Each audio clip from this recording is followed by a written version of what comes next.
Hi, it's Panda Movies here. Today I'm going to explain the horror movie called Shadow in the Cloud. Warning, there are spoilers ahead. Enjoy the video. The movie opened with RAF pilot officer Maude Garrett being given the task of transporting a top-secret package and rushing to leave immediately. She arrived at the airbase and didn't see the plane anywhere.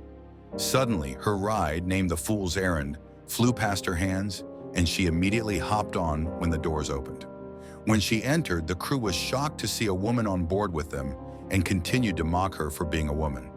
She kept on explaining that she was supposed to be on the flight, but the rest of the crew wasn't convinced, and the captain remained pissed at the fact that someone had taken his place at the last minute. For takeoff, she was put in a ball turret, which she refused at first because of the top-secret package she was carrying. But a friendly crew member, USAAF dorsal gunner Walter Quaid, offered to secure her package and ensure its safety, which Maude allowed. While down in the turret, she heard the crew members making sexual comments about her through the headphones, and she let them know that she could hear them.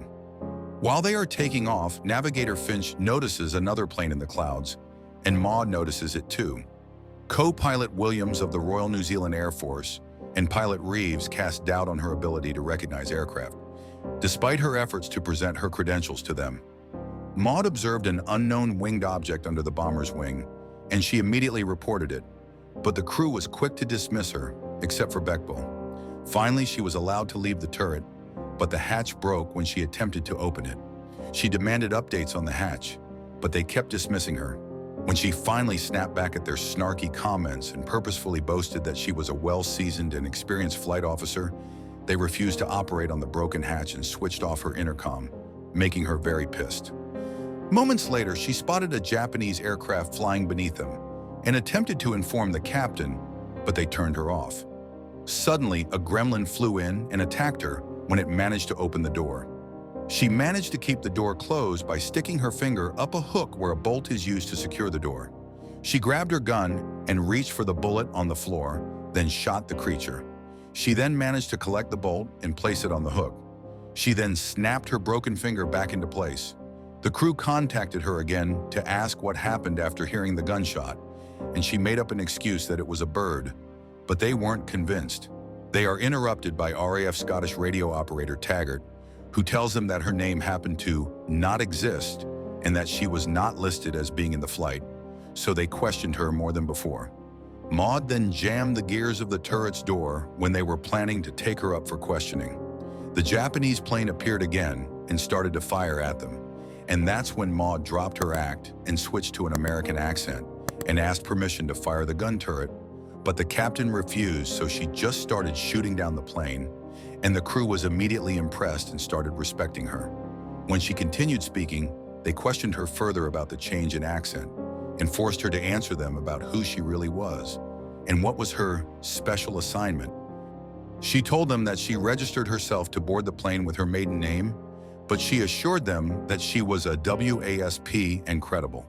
When they asked her about her secret assignment in the top-secret package, she refused to give them any answers and just told them to leave the package alone. She spotted the gremlin again, creating a hole at the bottom of the plane, and it approached her behind the glass. She attempted to shoot it, but she eventually didn't. Then one of the crew members, Dom, claimed that he saw the gremlin too, but the captain thought that the claim was childish and dismissed it immediately, believing that there was no such thing. With the mystery surrounding Maude's assignment, which they believed caused all of the misfortunes that they were facing at the moment, the captain ordered them to open the bag. Beckville fought them at first, but they were overpowered. They were shocked to find out that the bag contained an infant. They were even more shocked when Beckville claimed it to be his. Maude was then forced to reveal that she was a victim of marital abuse and was constantly beaten by her ex-husband, which led to her affair with Quaid, which started out innocently until it didn't when she became pregnant. Deciding not to inform Quaid, Maude then confessed that she faked her documents and planned a faux mission to the bomber in order to escape her husband, who is following her and will kill her in his rage over the affair. They were then taken in for arrest on the spot by Captain Reeves when they land back at the airbase. When Captain Reeves was turning back to fly to the airbase, 3 enemy fighter planes attacked them. At the same time, the gremlin managed to board the plane and attack the crew members, injuring Quaid. The intercom then malfunctioned, not allowing Maude to communicate with them. Maude exits the turret and fires her handgun at the gremlin, which causes it to flee as soon as it appears outside the turret with the baby in the bag. Now the bag dangles precariously from the nearest engine nacelle. Maude is able to reboard the bomber through the now shot-away ball turret opening after taking the risky risk of descending dangerously under the wing to retrieve her child. Before Maude can eject the gremlin, the creature strikes once more, launching Taggart from the bomber. Finch and Dorn were killed by the gunfire. Maude then approached the captain when another round of gunfire happened, killing Reeves and injuring the co-pilot. Maude reunited with Quaid and handed him the baby before battling the gremlin, who was attacking another crew member. Maude was informed that one of the engines was damaged, so she took control of the plane and made a rough but secure crash landing on a beach.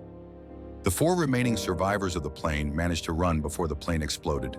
The gremlin striked again and stole the baby again, so Maude chased it and retrieved her baby. She gave the baby it quad and fought the creature until it was dead. The movie ended with Maude with her baby sitting on top of a hill as she and the other survivors watched the plane burn.